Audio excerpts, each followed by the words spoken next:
আওয়ামী লীগের শাটডাউন কর্মসূচি ঘিরে ঢাকায় মশাল মিছিল। ডক্টর ইউনূসের বিরুদ্ধে ছাত্রদের আন্দোলন। বিএনপির মশাল মিছিলের ভিডিওকে আওয়ামী লীগের আন্দোলন বলে এভাবেই প্রচার করল ভারতের বেশ কিছু সংবাদ মাধ্যম। গত 13ই নভেম্বর ভারতের বেসরকারি চ্যানেল রিপাবলিক বাংলা একটি এক্সক্লুসিভ খবরে দাবি করে ভিডিওটি ঢাকার রাজপথে আওয়ামী লীগের ডাকা শাটডাউন কর্মসূচির চিত্র। সংবাদ উপস্থাপক বর্ণনা করেন, বাংলাদেশকে স্তব্ধ করার অভিযান শুরু, মশাল হাতে নেমে পড়েছে মানুষ। একই ভিডিওটি নিউজ 18 হিন্দি সহ ভারতের আরও একাধিক গণমাধ্যম ও সোশ্যাল মিডিয়া অ্যাকাউন্ট থেকে প্রচার করা হয়।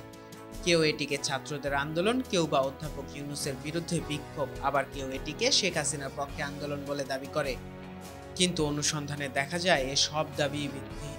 ভিডিওটির কি ফ্রেম বিশ্লেষণ করে নিশ্চিত হওয়া যায় যে এটি ঢাকা নয়, এটি ছিল 11ই নভেম্বর সন্ধ্যায় কুমিল্লার টাউন হল মাঠে ধারণ করা।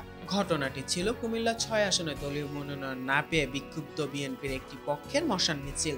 স্থানীয় সংবাদ মাধ্যমও এই ঘটনার খবর প্রকাশ করেছিল। আওয়ামী লীগ সরকারের পতনের পর থেকে বাংলাদেশকে নিয়ে গুজব ছড়াতে থাকে ভারতীয় সংবাদ মাধ্যমগুলো। কখনো সংখ্যালঘু নির্যাতন, কখনো অন্তর্বর্তীকালীন সরকারের বিরুদ্ধে ভুয়া আন্দোলন। বাংলাদেশের পক্ষ থেকে একাধিকবার প্রতিবাদ জানানো হলেও বন্ধ হয়নি এসব কর্মকাণ্ড। নিউজ ডেস্ক, চেষ্টা টিভি।